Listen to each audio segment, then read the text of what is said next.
Your ears do not deceive you. You have just entered the Cryptid Creator Corner brought to you by your friends at Comic Book Yeti. So without further ado, let's get on to the interview.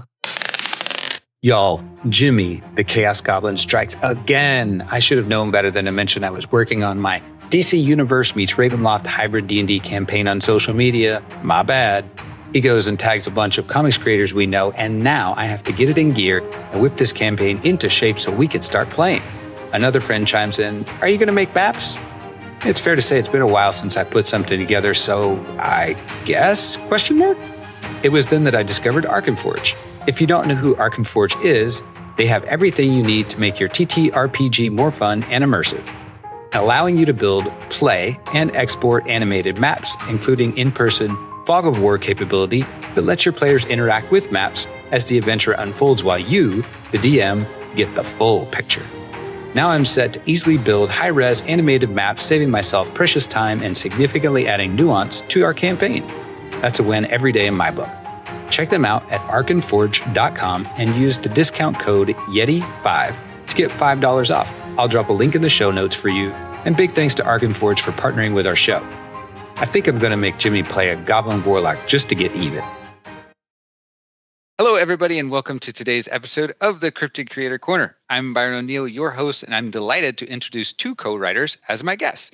Y'all have already met Amit Tishler in the space before. Last time we were chatting about his series Eden Frost with Mad Cave, and now he's got an amazing new 6-issue miniseries dropping soon, again with Mad Cave, called The Last Wardens, co-written by my other guest, Elliot Sperl, with art by Rui Silveira. We're not quite sure on that, but we think it's Silveira. Colors from Francesco Segala and lettered by Frank Svetovich. Amit, it's so good to see you again, my friend. And Elliot, nice to meet you too. Y'all doing well? Yes. Yeah, nice to meet you too. Nice to see you again, man. On the promotional trail. Yay. Mm-hmm. The circus is in town. Let's do this. All right. Well, so Amit, I'm going to start out with this. I have to mention something here first.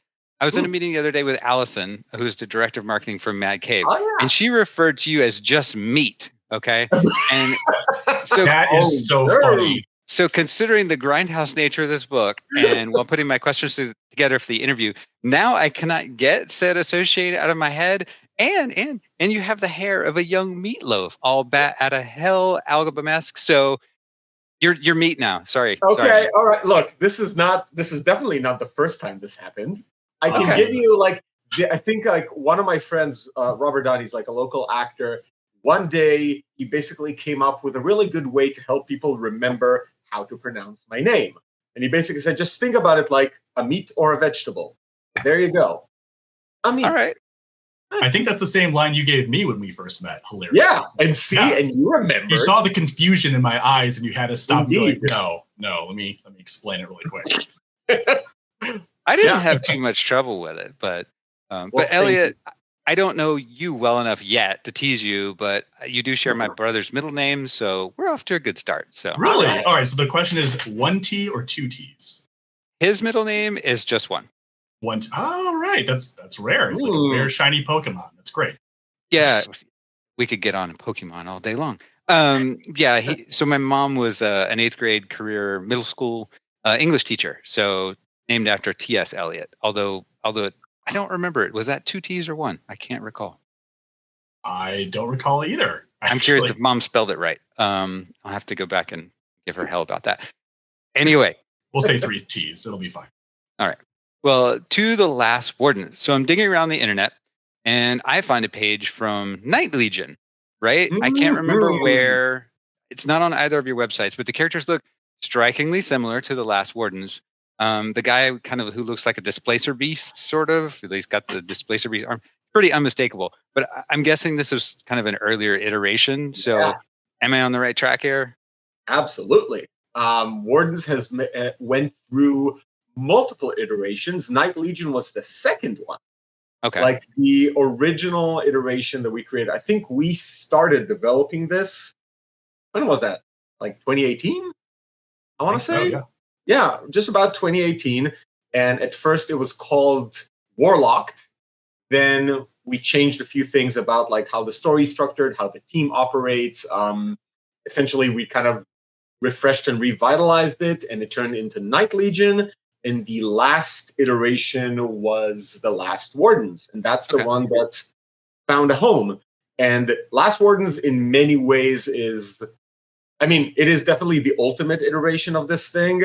And I can tell you, it changed a lot from like both its Night Legion and Warlock days. Like Danielle Pryer, who's our audience proxy and protagonist, she didn't even exist in the earlier version. It was just the Wardens. It wasn't even a period piece at that point. It was supposed to be a little bit more contemporary. So a lot of things shifted, and we do that with a lot of our projects, honestly. Like we just go back and forth a lot, and we go back to the table because you go out, you pitch it, you get feedback, sit back and go like, all right, what can we change? What can we refine? And it evolves. Yeah, absolutely. Well, I understand the friendship here and kind of resulting collaboration started on you both were the animation team for the first season of HBO's Animals. Am I right? That's right. Yeah. That's right. Okay, Yes. so how did it evolve and kind of like, okay, yeah, we really like working together. How did that work? Oh, wow. I think Oh, go ahead. Well, I can pick it up and basically like we work together as like 2D animators, like you said, on Animals and then on like Camp WWE.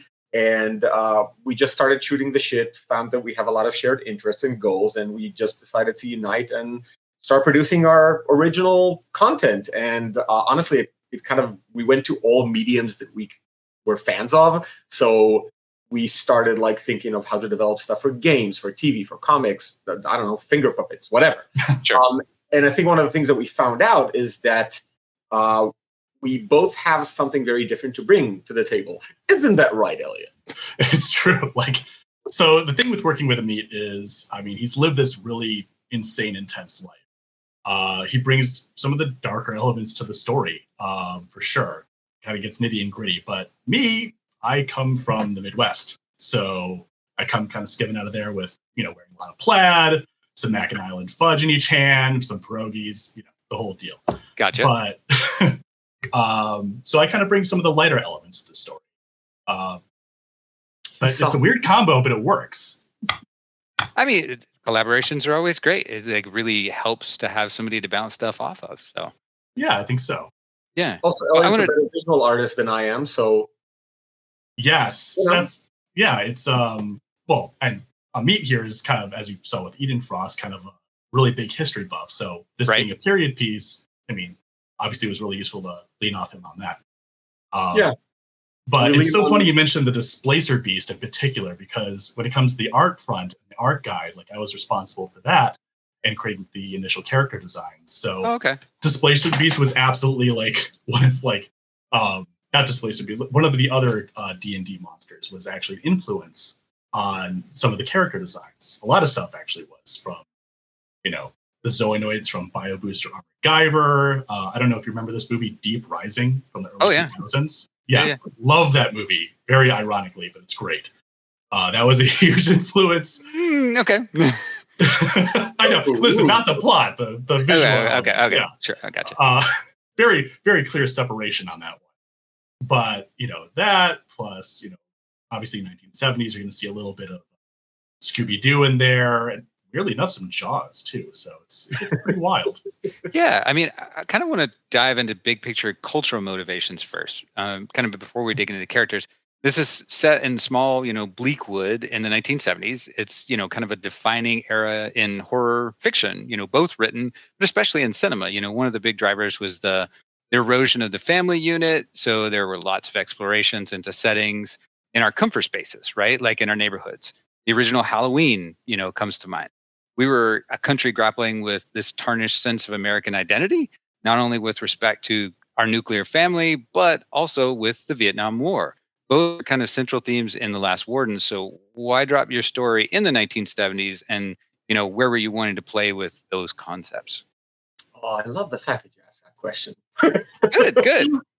Good. So I'll first start for why we made the initial choice, and then we can lean into how that affected the product, because I think those are two related but separate topics. Okay. Like the initial choice was very much just, practical. we were thinking of the very nature of this team, like the Wardens themselves. They're supposed to be this very ominous, mysterious creed that essentially exists in the shadows.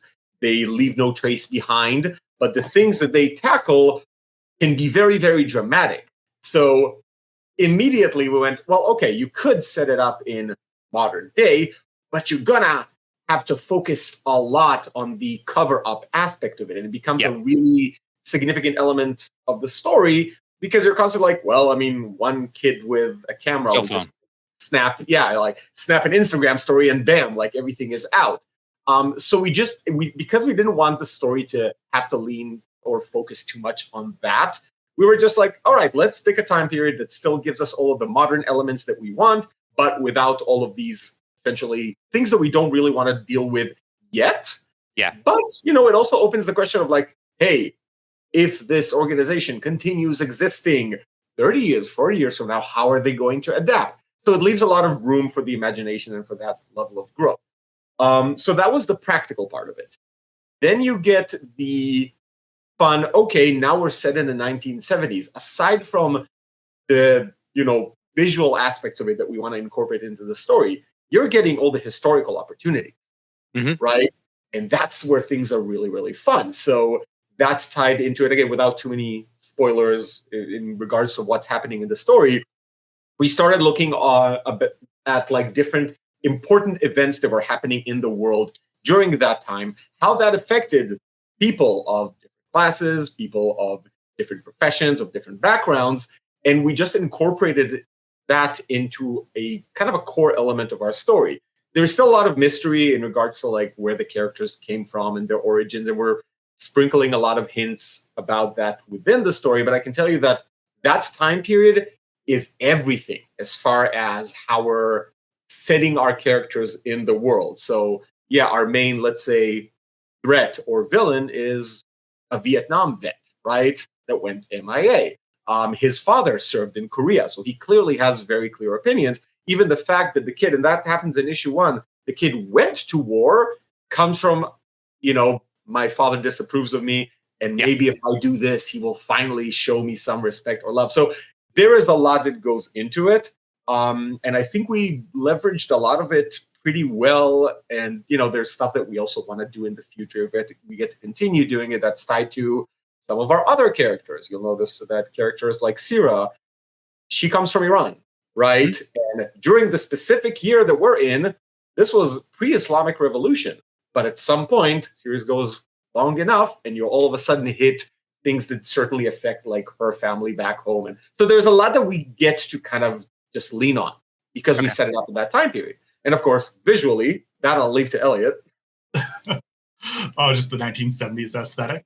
But yeah, we wanted that whole grindhouse sort of look for this comic. It really pans itself out. Yeah, and even the marketing. The marketing. Yes. Amit and I worked very hard on the social media. I was in charge of kind of designing everything through Adobe Express, and it's been pretty wild. We kind of work on how do I break this down? It was both the music and the visuals. Like you basically leaned on a lot of things that come from horror films in the 1970s, a visual style that resembles, the horror films of the time. And the entire marketing campaign was kind of tailored to project that. Even though the story itself doesn't feel like a grindhouse film, it's actually a lot more, it feels like a lot more modern day storytelling, but the visual theme of it all and the way that we're promoting it is very much leaning on that style, as if like, hey, if this did come out in the 1970s, how would you promote it? Probably look like that. Yeah, it's got a lot, to me, reading through it, a lot of visual cues from, Cronenberg. Yeah. There's a lot of body horror. Yes, absolutely. With a bit of Akira on top. Yeah, for sure. Yes. Excuse me. Yeah. And after reading that first issue, I'm trying to get a feel for what the greater arc sandbox is going to look like. One of the other key things in the 70s there was this strong sense of white suburban paranoia that sinks into the fabric of our kind of collective psyche as a country. The perception of that whole white American landscape was challenged by the Manson family murders, right? So this idea of home invasion gave rise to the popularity of all these slasher movies and that whole genre during that decade. Got Texas Chainsaw Massacre being released. That's a movie with a $150,000 budget that raked in $31 million in the box office, which it is insane at that time. Yeah. So the appetite for it was really, really strong. So kind of how much are in bigger picture, right? Are we, what's that sandbox look like? Are we getting beyond the 70s, or can you elaborate on that? Is that giving too much away? Not in this arc. Like, this arc is very much happening over the course of essentially a night, right? Okay. It's all happening. It's almost like 24, right? It's happening in real time. And we're seeing, like, that was actually one of our philosophies walking into how to break this story out. We wanted to more or less always stay with Danny there as our perspective player. And that was a very intentional choice for this specific arc, because we wanted our readers to know exactly as much as she knows. So at any given time, if you're a little like confused or you have questions about this and this, she has the exact same question. So she would kind of mimic the reader's thinking throughout the entire thing. When she discovers something that's important about the situation, so will you. And in order to have that be very, very effective, we essentially never really cut away from her. Like, she's always either in close proximity or somewhere in the scene in every chapter of this. And once again, the idea is it feels like a lot is happening throughout the entire arc, but it happens so quickly. And that's part of, let's say, the Warden's effect, right? They come in, absolute chaos, they run out, nothing is left. And we want the readers to be able to feel that level of intensity and chaos throughout this entire arc. So, if we get to make more future volumes and stuff like that, then we will certainly start moving forward in time. But we'll not do the time skips during one of these arcs, maybe in between. We always want to be very much in the moment. Okay. Fun fact, actually, about the whole chaotic element as well. So Rui, the artist, did something in issue 1 that we had to stop and basically take a look at all 6 scripts and kind of rewrite from the ground up, dealing with the layout. He created this balanced, chaotic, and disturbed layout for each moment where you're concentrating either on Danny, the Wardens, or our villain. And it just works so great. It worked so perfectly in issue 1 that we had to implement it basically across the board. Yeah, he made the mistake of doing something really cool, and we're just like, okay, I guess this is going to be a thing now. It is. Yeah, it's really standout. You've got these like kind of chaotic, frenetic other spaces, for lack of being able to describe it in a way, that kind of mess with panel planes and create a deconstructive visual space. Yes. So it's a flip to kind of how the rest of the narration is revealed. So it's nice. It stands out for me.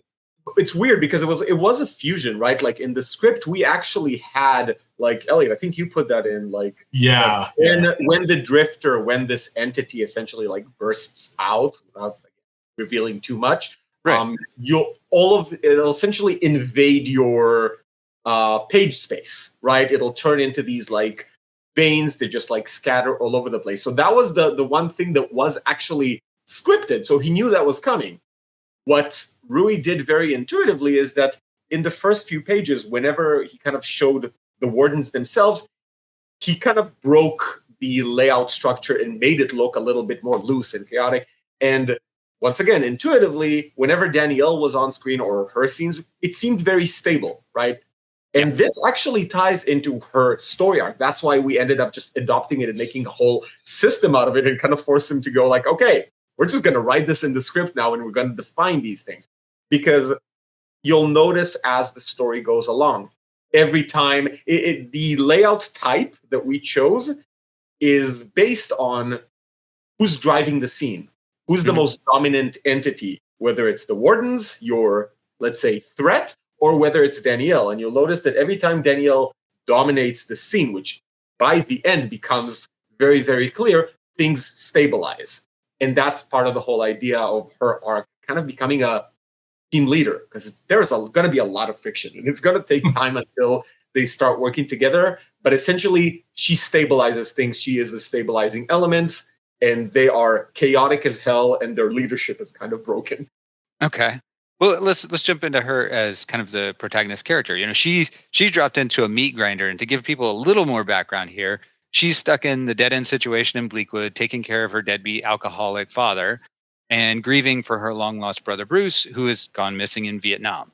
You know, but wait, you know, Bruce is mysteriously back and desperately in need of her help. Then the freaks show up, the Wardens, right? So with Danielle, it's pretty clear she's going to have a lot of decisions to make in the story, continue to help her family, or potentially hitching up with the Doom Patrol from hell. So, that's right. So it's usually some big clandestine sequence, right, that leads to saving the world. But she's a pretty torn character. So what else can you tell me about kind of developing her? Because like that whole element of balance, right, yin and yang, you know, or letting go of a loved one or loved ones plural is hard. Oh yeah, absolutely. And you kind of hit the nail on the head. Like it's in the end, and I'll let Elliot speak about that a little bit more in a second, but this story has, like, much like Eden Frost, we always work on stuff and we anchor it in a very specific theme, and it kind of, you know, drips into everything. So we'll get to that in a second. I'll let Elliot deal with that, and I'll just tell you something about her character that was very much related to that. Danielle's Achilles heel, and you'll see that throughout the entire story.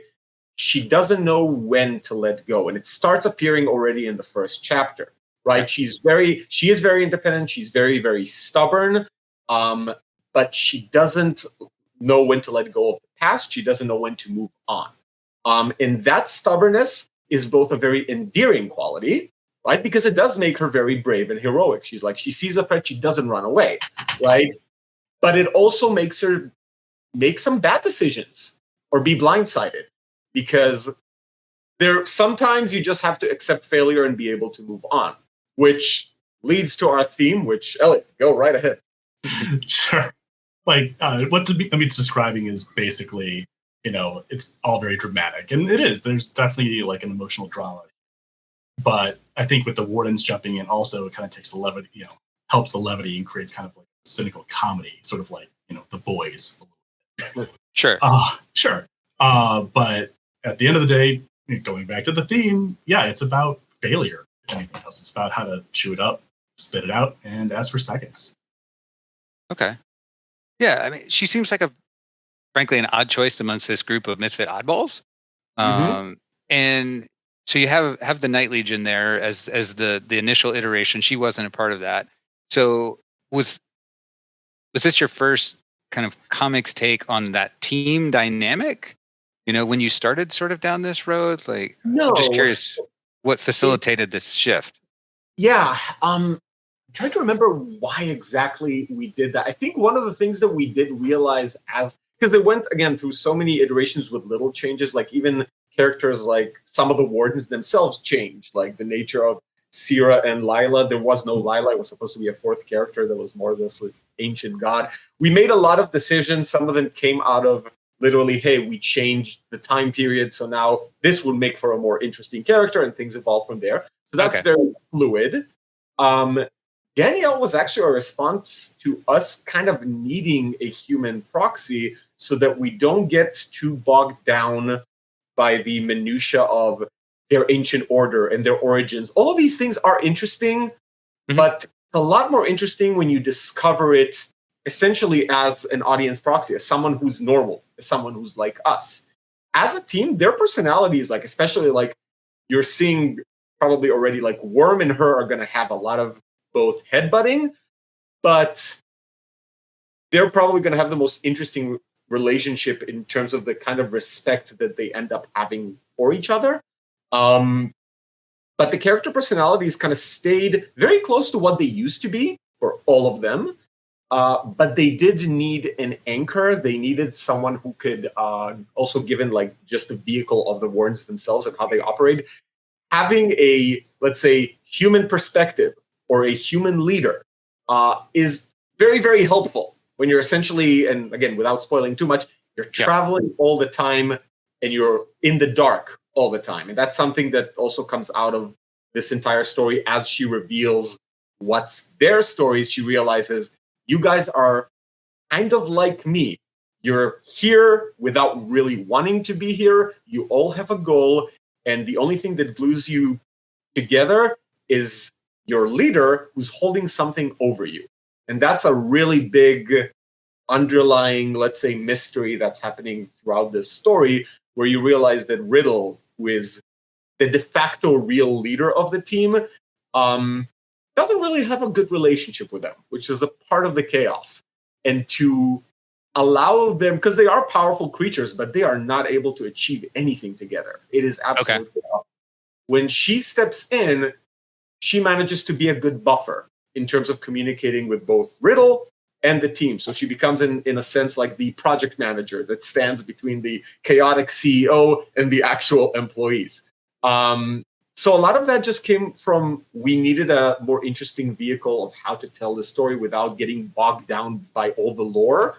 And that was a really fun way of doing it, just setting the whole thing up as a mystery where instead of telling you everything through the characters, you're coming in as a character that has skin in the game and demands answers.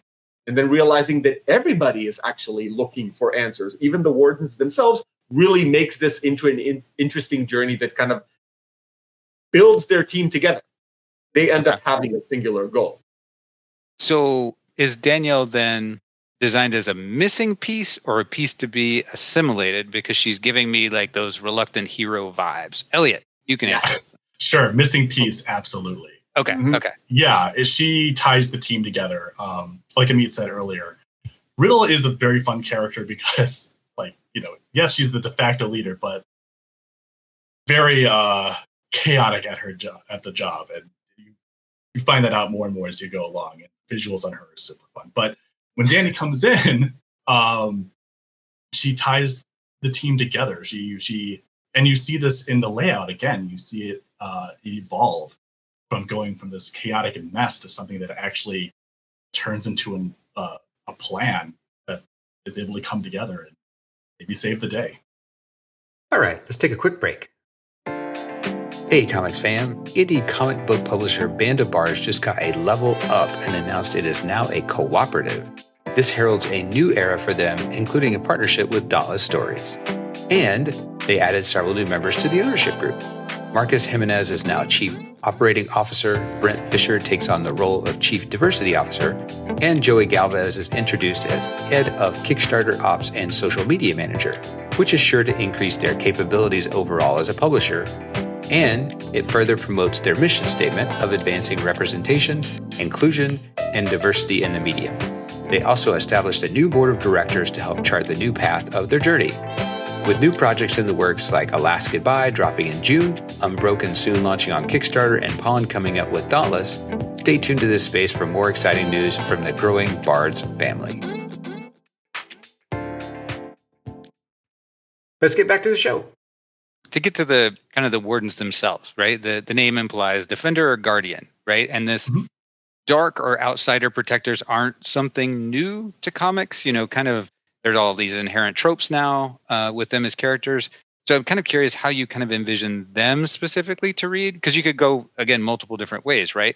Often you found family as a key narrative element, but you could also go kind of all Watchmen dysfunctional, which it sounds like this is a little bit more in that vein, and kind of do that, deconstruct the genre bit a little bit. So, yeah, I feel like it's a little bit of both. Okay. Because in the end, and this is once again something that slowly gets revealed throughout the story, there's a reason why they're called the Last Wardens, which the accuracy of that I won't say too much about. But as far as they're concerned, they are the last of their order in the continent, like in the North American continent. We don't know how that happened. I mean, we know, but we don't say how that happened. I hope you do. Yes. Oh, we know. We know it. We're winging it. But yeah. Hey, I've heard it before. Hey, but as you've seen, this thing has been in development for years. That's part of why we have so much lore and we know exactly how this team was formed and all of their backstories. That's less interesting when you just reveal it in a very linear way through their perspectives. It's a lot more interesting when you have somebody who's looking for the answers, who is the audience proxy. So once again, that goes back to how Danielle as a vehicle becomes this she's an endearing character on her own, but her joining this team was really a good vessel to kind of reconstruct this story. As far as their team, they don't really view themselves as heroes. And that also comes up in multiple issues because they're kind of not. They're reluctantly doing this job as an obligation because Riddle has something over them that they want. And they're essentially trying to earn that by putting up with their shit and doing whatever he says. Okay. And that's kind of, so everybody is kind of in this like hostage situation, which puts Danielle by the end of this arc essentially on the same team with them, which like, okay, I want the same answers you guys got, and something here is very, very fishy. The enemy of my enemy. They end up coming together also because of that tension with their leader, who isn't necessarily bad, but clearly isn't trustworthy.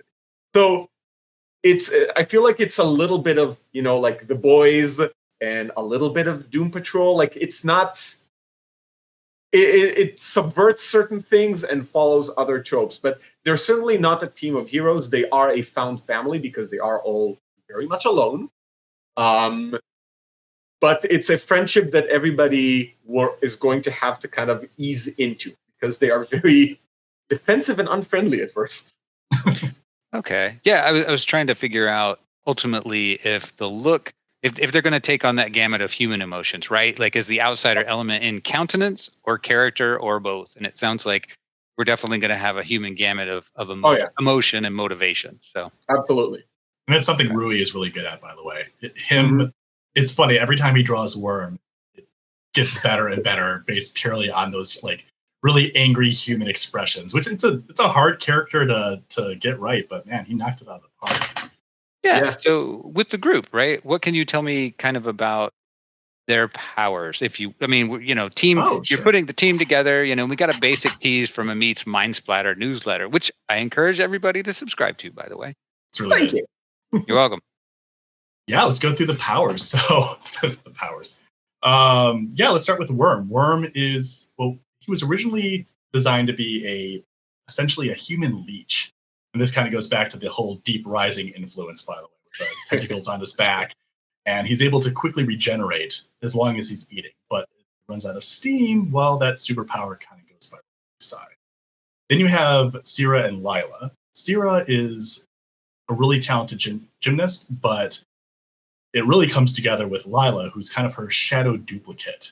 So she's able to basically use Lila as both a way to fly and also portal through herself to different parts of the shadow. It's kind of a little bit like what is it? Spot from Spider-Man. Yes, Spot from Spider-Man. Except the Spots at this point are sentient and they're essentially a duplicate of you. Like it's like having a twin sister that you're bound to, cannot detach from because she's literally in your shadow. Only you can communicate with her, and both of you are kind of assholes. Okay. Well said. Okay. Then you have Bricks, and Bricks is just kind of this big, lovable, character who, cares about everyone, trying to do the right thing, but he's, as the name, implies, he's made completely out of bricks. He can't talk because no vocal cords. But he is extremely strong and can also sort of, deconstruct his body a little bit and kind of fall into clumps of piles of rock to kind of camouflage himself and then kind of pull himself back together. Yeah. And Riddle's powers are, I won't say what they are because it actually becomes a point in the story. So, so I'll just leave that vague. But their leader is very powerful, but also, you'll see. Okay. Yeah, Bricks immediately jumped out to me because it immediately brought to mind Paul Chadwick's Concrete, which I don't know if y'all are familiar with, but okay. Yeah, that's immediately where my brain went with Bricks. So it was a landmark that I locked onto. Because I love that character. Big elemental giant. I can tell you one thing, and I don't consider that a spoiler because I think anybody that reads the series will start picking up on that pretty fast. They all used to be, at some point in time, normal people. Okay. Yeah, And that is extremely important to essentially how the entire world and the threats and even what happened to Danielle's brother. That'll come up multiple times, where we will find out that the same thing he's going through, they went through. And that also becomes a point of hope for Danielle, who thinks like, I can save him. I can pull him out of it. Okay. Well, Amit, I'm waiting for your book that doesn't have a golem in it now. Because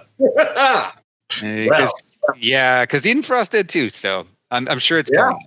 But well, here's a fun fact, by the way, if you want. Yeah.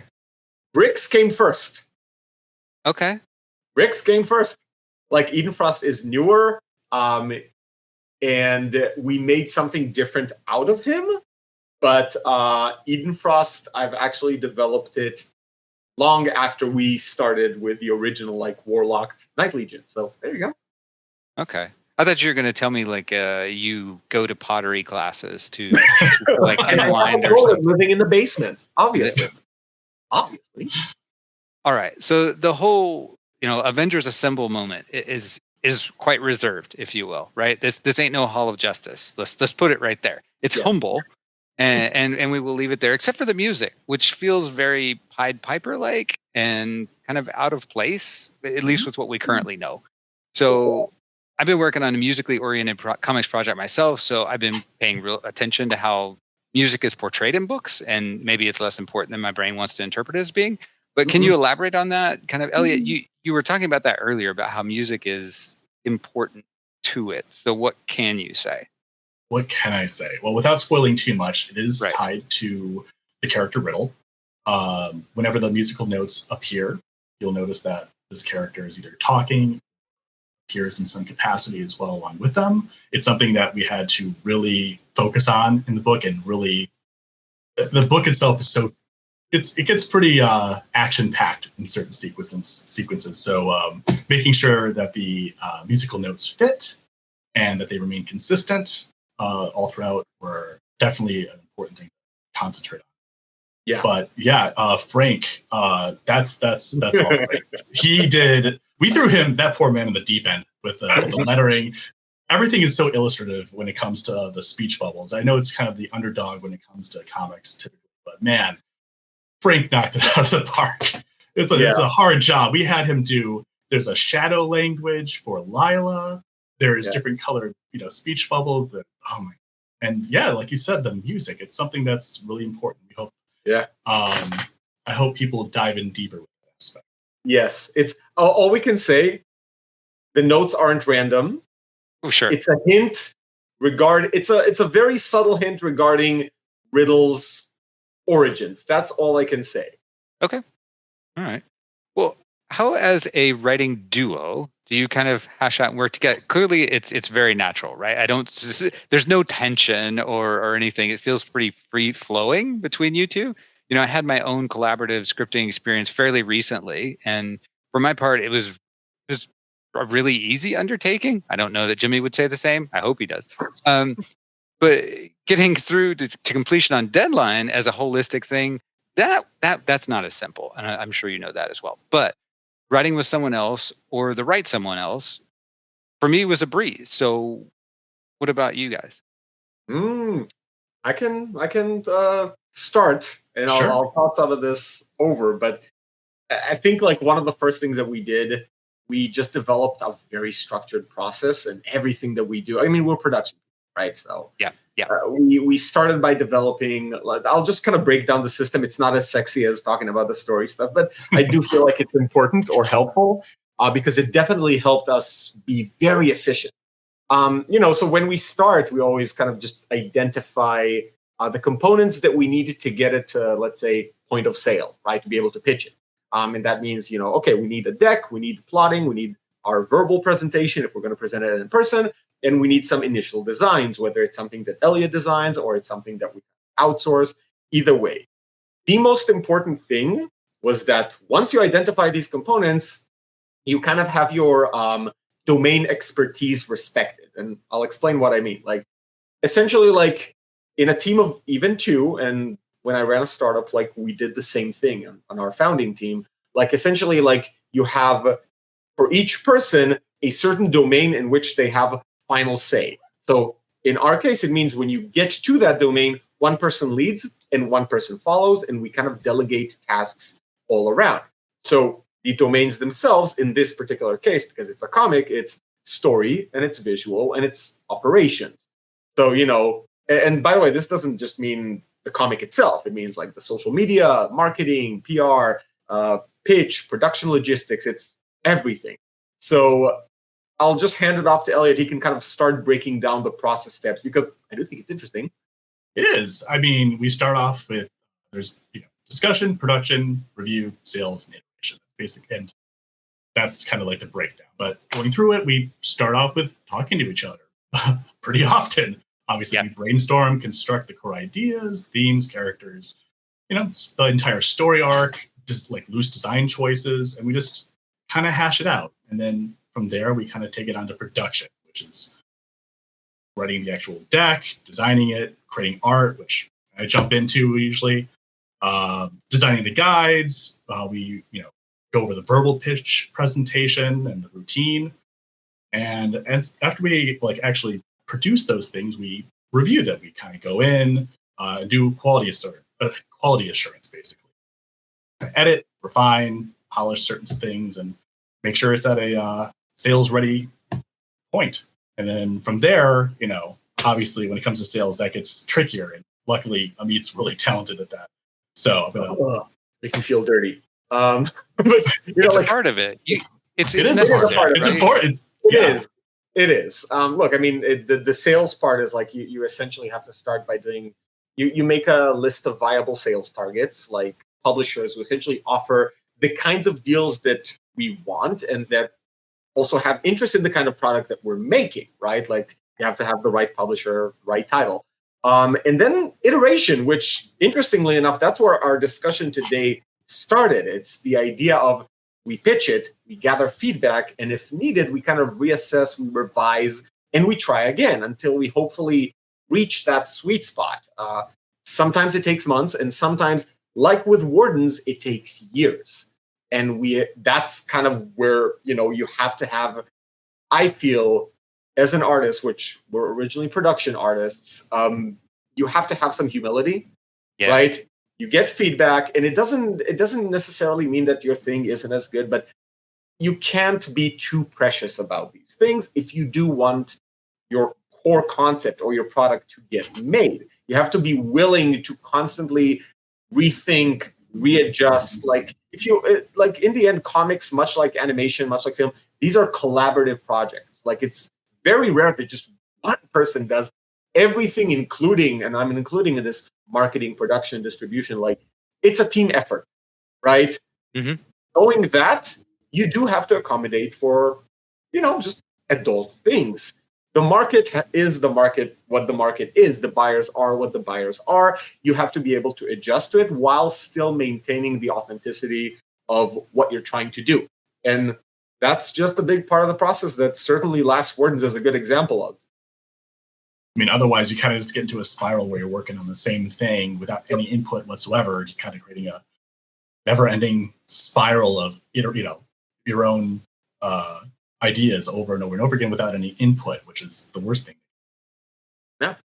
Yeah. I think that it is something that is lacking with a lot of creators is just that flexibility. Like that's the word that keeps coming to mind is flexibility, because like if you are just too rigid with your idea and not willing to take in that feedback and make the changes. I mean, as you say, is the market. You can dislike the market all you want, but it's going to be what it is. You can't change that. So yeah, absolutely.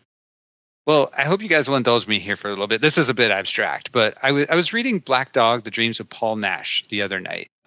This is Dave McKeon book. It's fantastic stuff. It's mind-blowing artwork if you're familiar with his stuff, doing Sandman covers, etc. Everybody should pick this up, but it's historic fiction. So I thought, Amit, it would definitely appeal to you. This Paul Nash was a real, actual British surreal painter and a World War II photographer, or World War I, photographer. And it's laid out kind of as a soldier's memoir through a somewhat hazy lens of personal experience and dream. So there's a line towards the end of it. The line is, "I'm not an artist, I'm a messenger." And my brain just fixated on that And I've been mulling this over and how it applies to kind of all facets of creative voice. And you both have worked in different disciplines, moving back and forth between these things. So, and with your animation backgrounds as storytellers, does this hold water? Like, is this a true statement? I'm not an artist, I'm a messenger. Elliot, what do you think? Whew. Do you think that actually holds up? In every story we try to create together, we have two others down the line, and each one really focuses on a theme. So yeah, I would say that the message is the main point of it. The anchor of it. Thank you. Yeah. Look, in the end, I'm not a very sentimental or precious person about anything, as Elliot knows very well from working with me. Part of our dynamic. Sorry, man. Yeah. But I do think that in the end, art is communication, right? You're trying to pass a message of some sort, ideally, right? It could be a self-indulgent message. It could be an aspirational message, but you're trying to communicate something to an audience. It's also why, again, this is completely personal philosophy, personal opinion. Yeah. If you're making a book, if you're making a film, to me, there's really no point if you're just going to make it for yourself, unless it's just practice, unless it's like sketch. But if you're not doing it for training, in the end, the real value that art has is when you put it out there and force other people to respond to it. If it's just you responding it, then it's just a sketch. Then it's just practice. Whether people hate what you did or love what you did, whether they got the point or made something else out of it, these are all lessons. So yeah, and art is just a vehicle for communication. And in a sense, all artists are a little narcissistic. We want to pass a message onto the world and hope that it resonates with our audience. You always hope to find your audience, and that's what it comes down to. So yeah, to me, 100%. And as Elliot said, that's literally a part of our process. It's like, what is the theme here? Because it helps us just like anchor the entire story and make sure that everything, every character, every plot is affected by that line of thinking. Going back to Failure and the Last Wardens, you'll see that with every single character, with the team dynamic, with how they resolve, in massive air quotes, every situation, and even how this arc ends. I feel like it's just a good practice because it forces you not to be too fluid about your process. Like you're kind of holding yourself to something that you've committed to the real message of your story, so it doesn't get muddled. Gotcha. You're good, dude, because you just took my question and you pulled it right back into the Last Wordens. That's good. That was top shelf. That was well done. Well done, man. It was good stuff.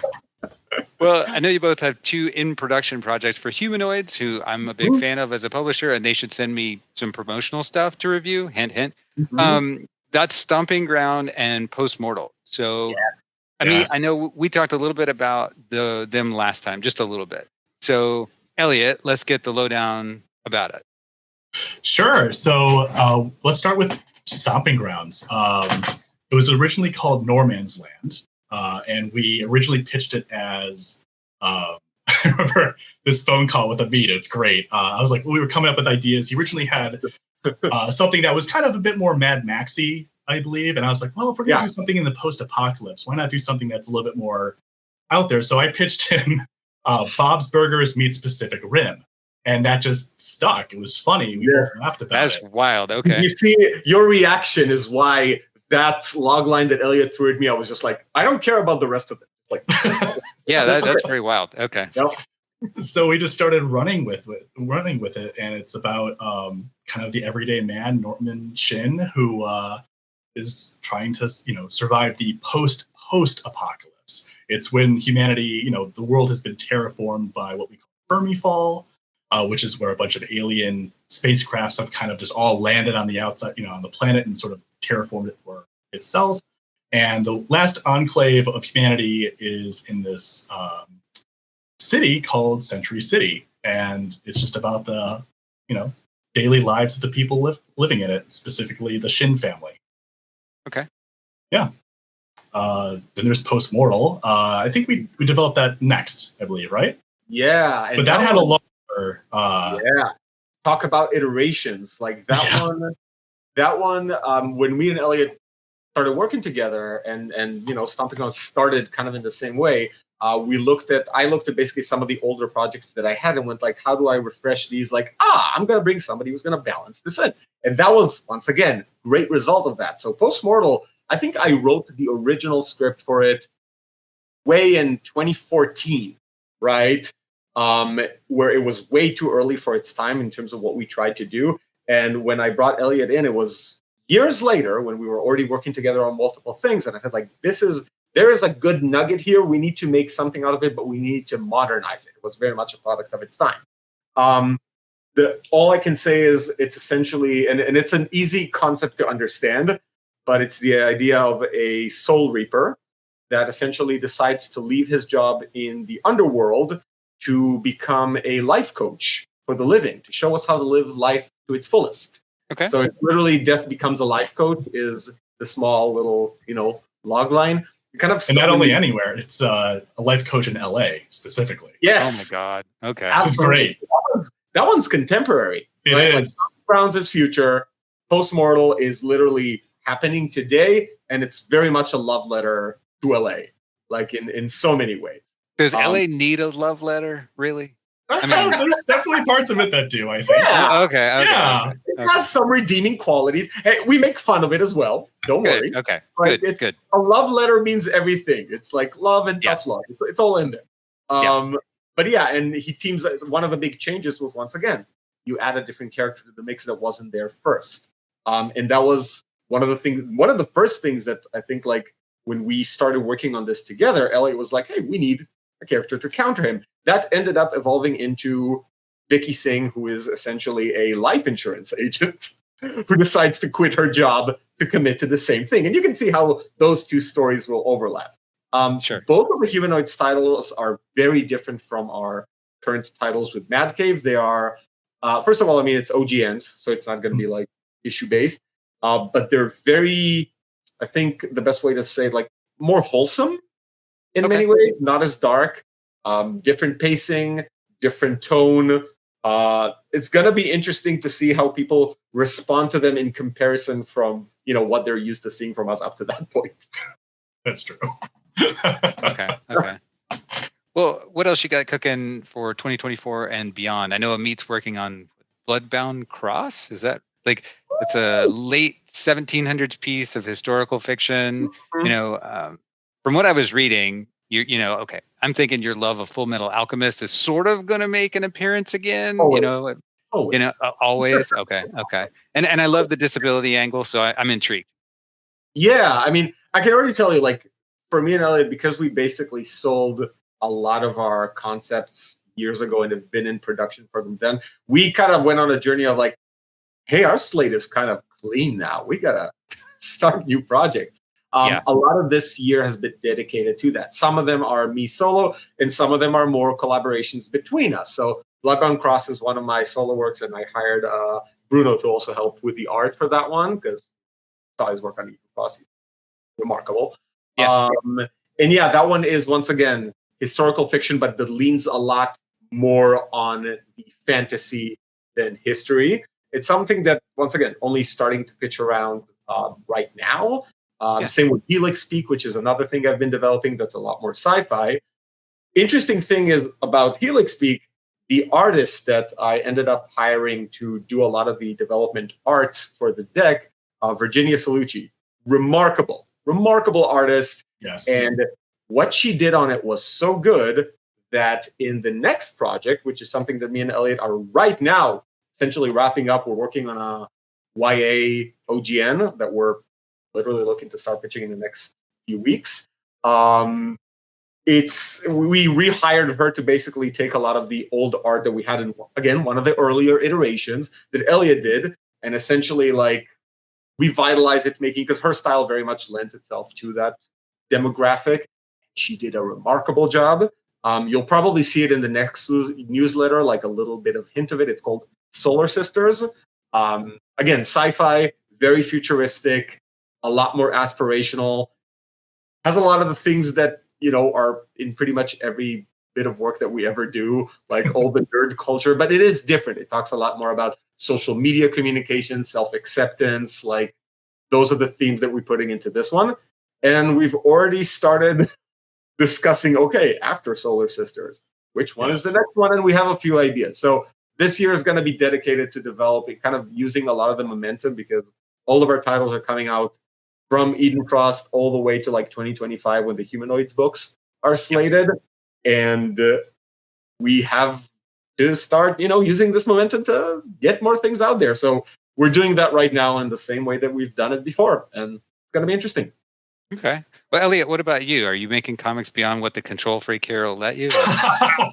I love working with Amit. I have not had the bandwidth actually to work on stuff yet, but trust me, working with him is enough, especially for right now. It's time consuming but gratifying. It's fucking awesome. He's raising the little help sign. God, I wish I brought that prop. That would have been amazing. Next interview, we'll do that. Okay. So, what about the animation world, though? I'm sure you're still busy. Yeah, actually, picked up a lot of freelance. Been working for Bento for a long while, but as you can probably tell with the industry right now, it's contracting a lot. So I'm fortunate to still be doing this and that in the animation industry, but it's pretty spooky out there. So we're crossing my fingers. Okay. But on the plus side, it's not like I don't have enough to do, right, Amit? Like we're keeping busy. We're doing okay. I always keep him busy and stressed. What are friends for? Question mark? Exactly. There you go. All right. I'm a slave driver. I know. I love it. It's good though. It's good stuff. Hell, we're both Dark Souls fans, so it's yes, we like the pain and stress, even in our downtime. So it works. Well, Last Wardens. Anyone who regularly listens to the podcast knows of my and Jimmy's love for what Mad Cave Studios is doing.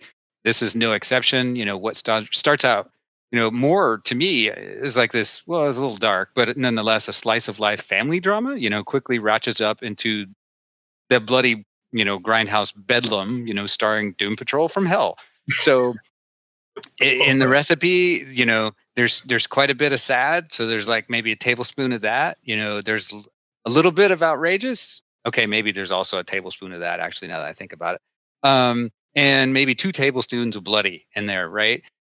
With a relatable emotional core as its anchor. So when can we anticipate this hitting shelves? July 17th, issue 1 comes out. And then monthly, it's going to be a 6-issue arc, and then trade paperback in 2025. All right. Well, meet and Elliot, thanks for taking the time to chat with me and carving out a little time from what I'm sure is a very hectic summer schedule for you both. We appreciate it. So much. Yeah. Thank you. No problem. This is Byron O'Neill, and on behalf of all of us at Comic Book Yeti, thanks for listening, and we will see you next time. Take care, everybody. This is Byron O'Neill, one of your hosts of the Cryptid Creator Corner, brought to you by Comic Book Yeti. We hope you've enjoyed this episode of our podcast. Please rate, review, subscribe, all that good stuff. It lets us know how we're doing, and more importantly, how we can improve. Thanks for listening. If you enjoyed this episode of the Cryptid Creator Corner, maybe you would enjoy our sister podcast, Into the Comics Cave. Listen and subscribe wherever you get your podcasts.